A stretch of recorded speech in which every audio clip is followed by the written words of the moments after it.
CPM-നെതിരെ S Rajendran അംഗത്വം പുതുക്കുന്നതിന് CPM നേതാക്കൾ വീട്ടിലെത്തി. തെരഞ്ഞെടുപ്പ് കഴിഞ്ഞാൽ വീണ്ടും തനിക്കെതിരെ നടപടി ഉണ്ടാകില്ലെന്ന് എന്താണ് ഉറപ്പെന്ന് രാജേന്ദ്രൻ ചോദിച്ചു. നീതിബോധമില്ലാതെ തന്നെ സസ്പെൻഡ് ചെയ്ത ജില്ലാ നേതൃത്വം തന്റെ അഭിപ്രായം കേട്ടില്ലെന്നും എസ് രാജേന്ദ്രൻ കേരള വിഷൻ ന്യൂസിനോട് പറഞ്ഞു.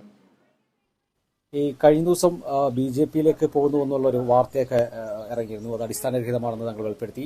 അതോടൊപ്പം തന്നെ CPM-ൽ നിന്ന് ഇപ്പോൾ ഈ കഴിഞ്ഞ ദിവസം തന്നെ അംഗത്വം പുതുക്കാനായി നേതാക്കൾ ഇവിടെ എത്തിയെന്ന് പറഞ്ഞു. മെമ്പർഷിപ്പ് ഇപ്പോൾ പുതുപ്പിക്കാൻ ആഗ്രഹിക്കുന്നില്ല. അതിനെ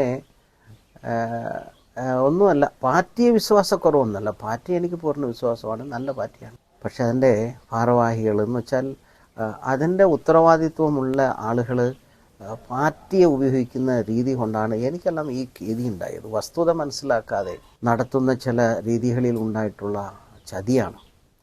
വീണ്ടും ഇവർ ചതിക്കില്ല എന്നുള്ളതിന് എന്താണ് ഉറപ്പ്? തെരഞ്ഞെടുപ്പ് വരെ ഇങ്ങനെ നിലനിർത്തി അത് കഴിഞ്ഞാൽ ഇതിനേക്കാളും ഒരു വലിയ നോട്ടീസ് അടിച്ചങ്ങ് ഇറക്കിയാൽ എന്തിനും പാർട്ടി കമ്മിറ്റി കൂടി തീരുമാനിച്ചാൽ മതി. എന്തിനും ആ ഒരു സർക്കുലറിലൂടെ പാർട്ടി സഹാക്കളെ ബോധ്യപ്പെടുത്തിയാൽ മതി. പാർട്ടി പറയുന്നത് എന്തും ശരിയാണ് എന്ന ബോധത്തിൽ തന്നെയാണ് പാർട്ടി സഹാക്കൾ നിൽക്കേണ്ടതും. ഞാൻ അങ്ങനെ നിന്നിട്ടുള്ളൂ. അതുകൊണ്ട് നീതിബോധമില്ലാത്ത നിലയിൽ നിലപാടെടുത്ത് സസ്പെൻഷനും നടത്തി അത് കഴിഞ്ഞിട്ട് ഇത്രയും കാലമായി എന്താണെന്ന് പോലും അന്വേഷിക്കാതെ ഗോവിന്ദ മാസ്റ്റർ 2-3 വട്ടം വിളിപ്പിച്ചു, അവിടെ കന്ന് സംസാരിച്ചു.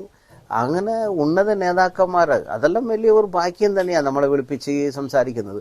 അങ്ങനെ വന്നതിന് ശേഷവും പാർട്ടി ജില്ലാ കമ്മിറ്റി 2 മാസം ആയും ഇത് എന്താണ് എന്ന് അന്വേഷിച്ച് എൻ്റെ അഭിപ്രായം എന്താണെന്ന് മനസ്സിലാക്കാൻ തയ്യാറാകാത്ത ഒരു സാഹചര്യത്തിൽ തെരഞ്ഞെടുപ്പിനെ മുമ്പിൽ നിർത്തി നീ ഒപ്പിട്ടോ, ഇപ്പം തന്നെ മെമ്പർഷിപ്പ് ഒപ്പിട്ടോ, തെരഞ്ഞെടുപ്പായി ബാക്കിയൊക്കെ പിന്നീട് എന്ന് പറഞ്ഞാൽ എനിക്ക് മെമ്പർഷിപ്പ് ഒപ്പിട്ട് കൊടുത്ത് പിന്നീടാക്കേണ്ട കാര്യമില്ല. കഴിഞ്ഞ ദിവസം തങ്ങൾ പറഞ്ഞിരുന്നു ഈ 2 ആളുകളാണ് തനിക്കെതിരെ മുൻപും വിമർശനങ്ങൾ ഉന്നയിച്ചിരുന്നത്, കൂടുതൽ ദ്രോഹിക്കുന്ന ഒരു നടപടിയിലേക്ക് എത്തി.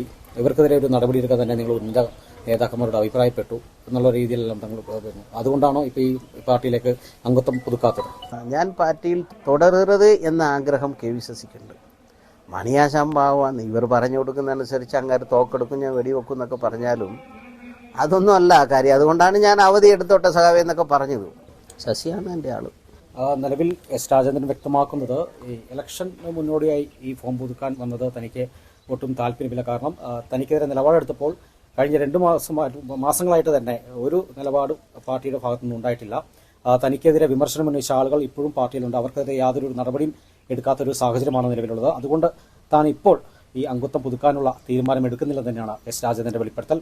Bineesh Antony, Kerala vision news, Idukki.